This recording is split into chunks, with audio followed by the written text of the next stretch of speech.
What's up, guys? So on this video, I'm going to show you how to take a broken guide foot on a fishing rod and replace it so that it looks like this after we're done. Oh yeah, nice and buttery.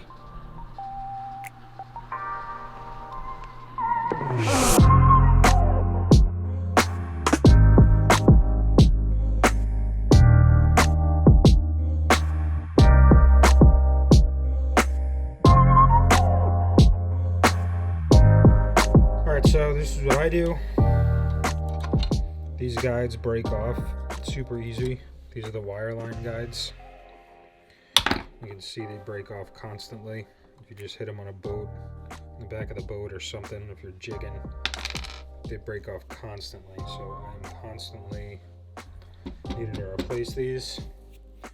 These are for a buddy of mine. So what I do is I take a blowtorch and I just heat up either side of the guide, and all you gotta do is take a popsicle stick, just scrape it. Not heat it up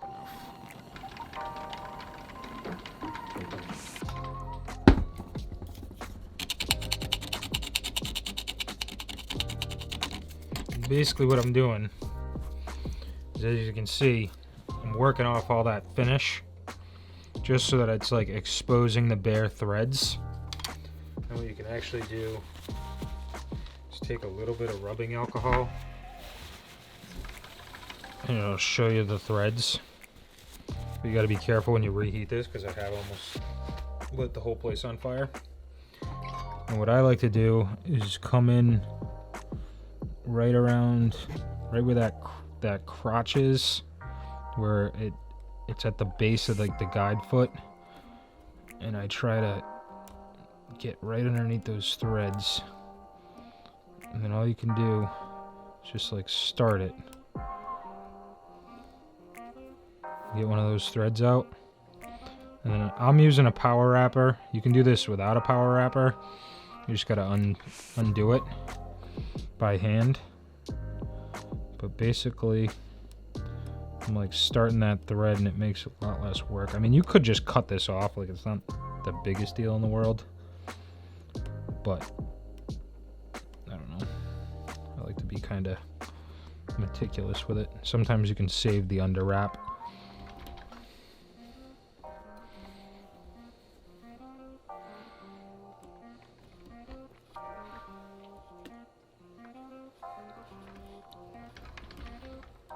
As you can see, these are double wrapped, which a lot of the times on these wireline guide rods, they'll be double wrapped. So, I mean, I double wrap mine. This right here, let's see if this shows up on camera, but this right here is always interesting because everybody always thinks that like, oh, my guide foot is rusting. Right, your guide is not rusting. As you can see, right, there's no rust on the guide, right, but it looks like it's rusting. And when you look inside of here, right, it looks like it's rusted. And people always think, oh, my guide foots are rusted out, but they're not. What that is that's actually a mineral deposit that gets inside and underneath the guide foot, and it just causes that discoloration to happen. But there's actually nothing wrong with your guide foot. It looks pretty bad, but there's nothing wrong with it. Now another trick that I do, right, is I'll cut along the thread. Then I'll just take the heat and I'll just hit it, and it pops all those threads right off. Makes it super easy to take them all off. Just pops those threads off. You can take the popsicle stick and just rip that thing right off, no problem. And I'll do the other side. Heat that thing up real good. Take my popsicle stick, break all that finish off.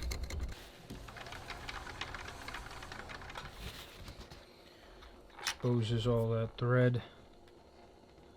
And then this one I'm just going to cut it because I thought I was going to save the under wrap, but I'm not. I'm going to just redo it. That one just popped right off.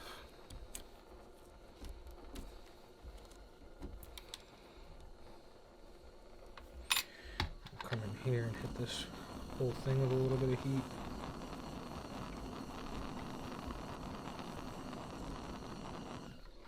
A lot of times you can just pop that thing right off. Don't burn my fingers. So now that's off. Right now this big middle section, so I hit that with some heat.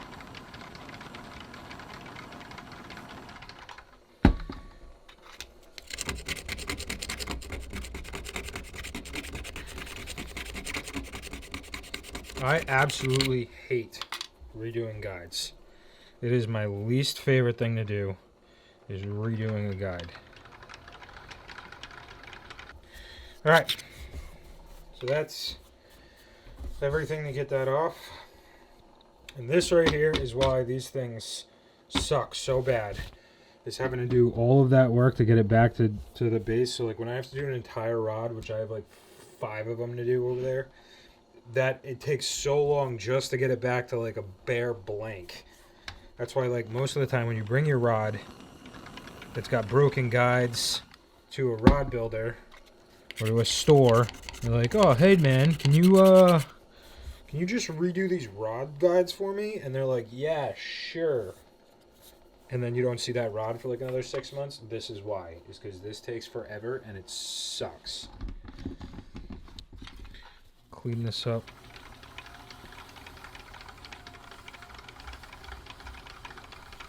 Just gets rid of those grooves, kinda. Makes it pretty clean. Taking any of that old finish off, making it super clean.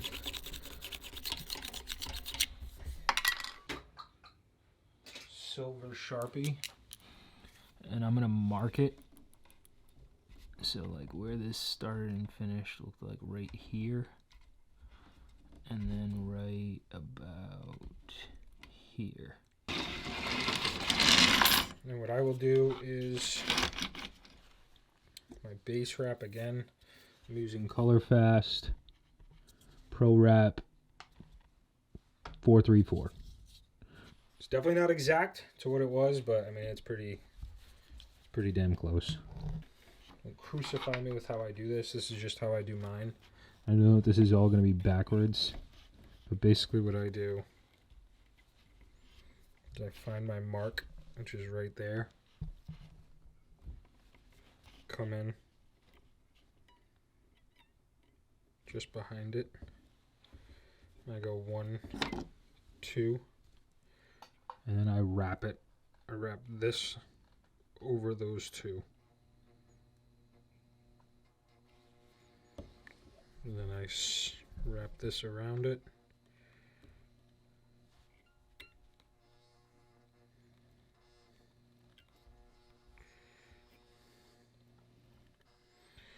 And that is how I start mine.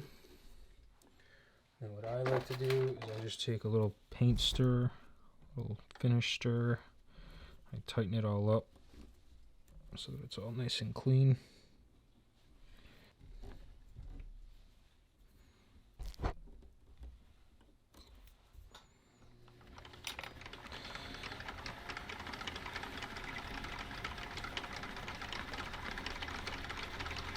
This is where the power wrapper is awesome.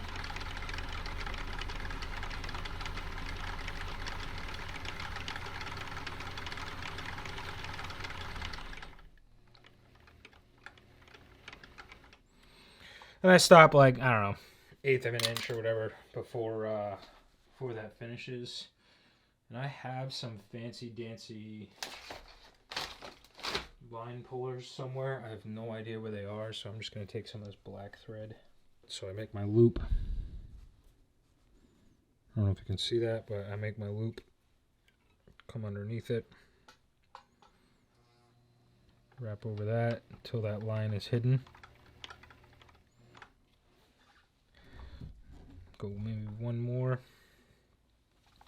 Then I hold it, cut it, lick it, send it through. What I do is I pull it here, and I just pull this guy. And you just pull it right through. And that actually broke that time, so it actually worked out perfect. Doesn't always go like that. Then the last thing I do is I take a little burnisher. Quick little burnish. Flattens all that thread right out. And that is good to go. So that's my under wrap. Okay, so I got the new wireline guide.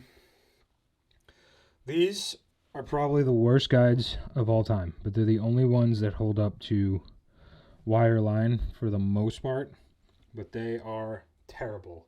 If you want to make a fortune, figure out how to make better guides than these so that they don't constantly bust off when you hit them. But then just the quality of what they are when they come is horrible. So like when I need to rewrap back up and over, right, when I have to rewrap back up and over the guide, you have to file down the guide feet. Like whoever did this one did a good job. So like this is totally, you can see how pointy this is. Well, when they come, this is what they look like. I don't know if you can see that, but it is so thick that the amount of detail work or prep work that you have to do on these guides to get them to look like this one is a lot. So you have to file this down on both sides, and then a lot of times, like with these two ends, they're flared up, right? So you actually have to bend those back so that this doesn't have as much of a V flare going on. So you just got to do a lot of prep work on these. And when you do it doesn't sound like it's that big of a deal when you're just doing one, but all of a sudden you got like 5 rods to do, and they all have 6, 7, 8 guides on it. It's a lot that you don't normally have to do on any other guides. Like a normal guide foot, you don't have to do that much prep work on, but these you do, and they are super thick. So I'm going to go do that now. What I use, everybody does this differently. I just use a Dremel tool, right, with the whatever bit this is, the cutting bit. It's for metal. So basically what I do is I hold it like this.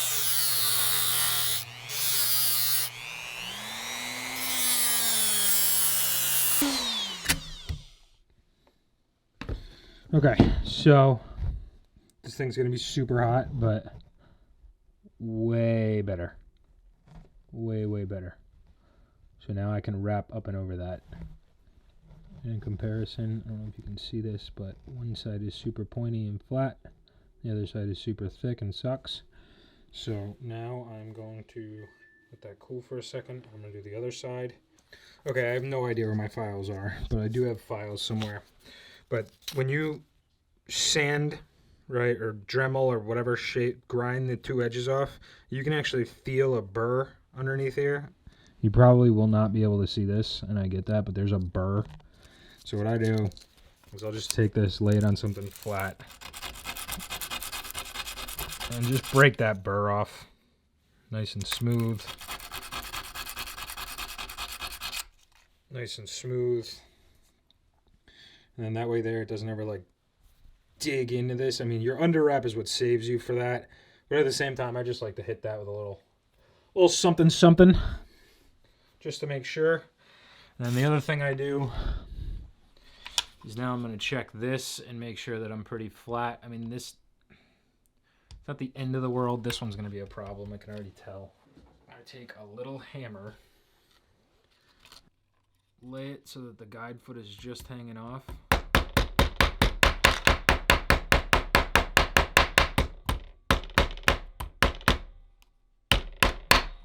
Just bang that thing so that it's pretty flat. That doesn't look bad. Basically what that does is it like cones over the guide foot end.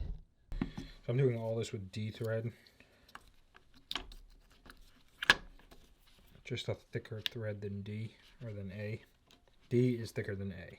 Definitely not how I would normally do this. So I would normally do this with like that little masking tape, but we're gonna make do today. I'm just gonna get this thing to hold on there for me. So pretty centered. I just eyeball this. I mean, people get super technical. I just eyeball it. Then what you do is you come over to the edge, go like a 1/4 inch over just to match the other guides. And again, sometimes I do 2. A lot of times I just do 1 wrap around. Get it to go up and over itself.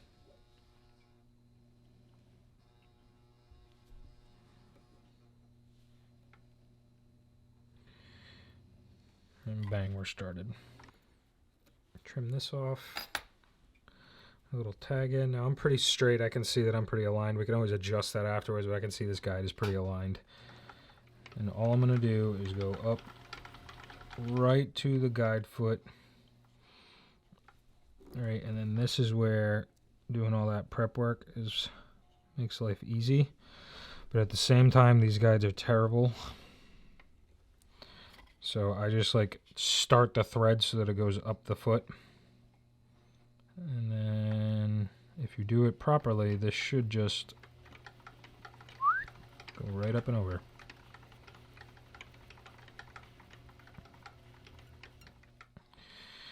Now you can see I'm getting close to the base. I'm going to go a little bit further. And now if you do it right, when you re-wrap them back down, you don't even have to do anything. It's just going to wrap. It's just going to catch on its own. Right, you might have to fix it a little bit here and there, but it's just going to catch on its own.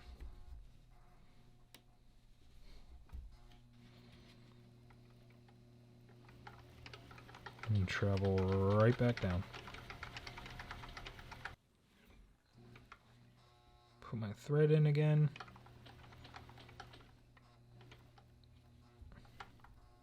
I don't go all the way to the edge. You don't have to. I kind of like that it builds up a nice little ramp like.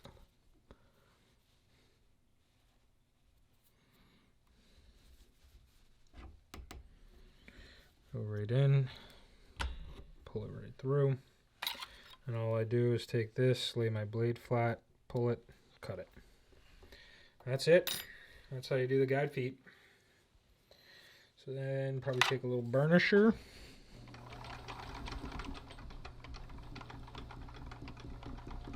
What this is doing is it's just flattening out any of those spaces or imperfections.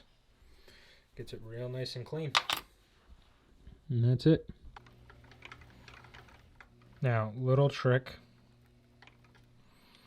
that I do where like when these guide feet are, when these double-footed guides are sticking up like this, you can hold this down, or you can actually hold the guide down and then do it on your own, right? But another trick that I do is I'll have the thread go up and forward so that it's actually going, it's like way out of line, right? You can see that just like that, way out of line. And I'll go 1, 2, 3 maybe, just like that. And then I'll just push it back into line. And that like will then hold the guide foot down.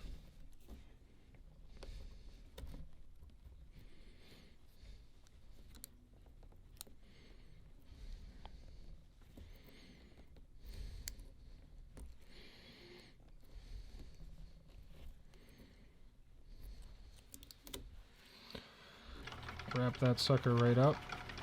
Let it bounce on its own. Hold it, cut it. I lick it, send it, and you pull it.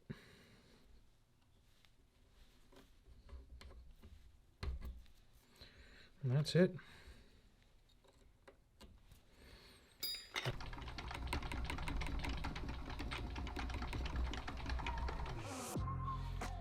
Alrighty, we're ready for finish. Alright, let's finish this bad boy. I got finish on here. I'll show you guys how I finish this. So this is just tinfoil with some pre-mixed finish on here. What I do is first coat, I lather the crap on it. So I just lather it up.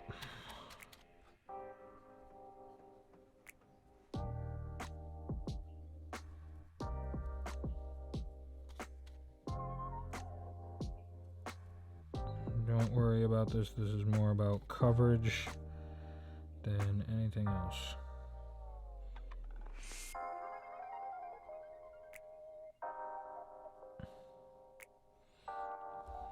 Normally people don't like doing the finish. I don't mind it. Just, you do not care about the coats and how they go on the first couple of them. Your last one is the one that I care about.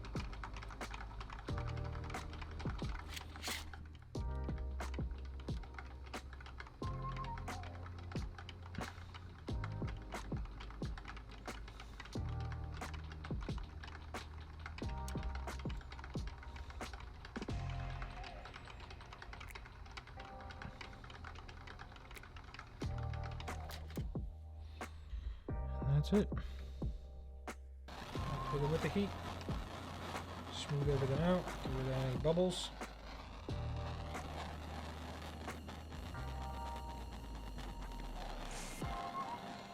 Now, it is going to be super difficult to tell, but there are bubbles that keep forming on the bases of those guide feet, and that's because this thing is...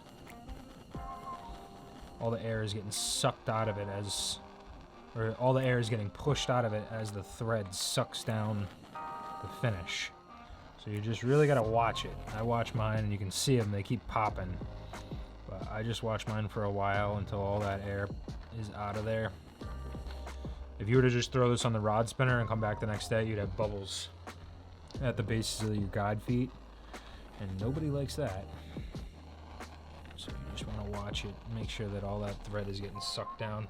I don't know if you can see this, but this thread is like already drying out, and that's because the thread is sucking all the finish in. And you have to remember, I actually have 3 layers of thread. So I've got the under layer, the first wrap up, the second wrap down. So there's 3 layers of thread on each guide foot that this epoxy needs to be sucked into. So what I'm really doing is I'm just like trying to cake this on my first layer. You don't really have to worry about this too much if you're doing like small guides or stuff like that, but I am just lathering this, right? And the reason is because like I just want all that thread to be soaked so that as it sucks it in, there's plenty for it to take. And then I'll come back and smooth it all out and take care of any big bumps or anything like that. And sometimes what you can do is you can actually just let this thing sit and hang. So any of that excess epoxy will drip down the rod and it'll be down at the bottom here. Right, and I'll come back underneath this and I'll just take care of that. I'll drip any of that out. Just so it's not too globbed on first coat. First coat, all about getting that thread soaked is really all it is on the first one. Then the second coat is kind of like your finish coat. Some people do 3 coats. I'll just do 2. You know, I probably won't have that on this video, but I'll do a second coat on this, and it's the same exact thing. It's just a little lighter coat, just finishes it all off. And you're donezo. But that is pretty much that. I'll throw this on the rod dryer. You're good to go. Let me know what you guys think. Comment on this. Let me know if you have any questions. Let me know if you see anything that you thought I did wrong that maybe you do that's a little differently. But this is basically how I do mine. I don't think I mentioned this before, but I'm going to make some more YouTube videos if that's cool. And like you guys want to watch, like feel free. Maybe hit the subscribe button. I don't know. Hit the like button. Hit the share button. Maybe comment. Let me know. But I'm going to start doing it.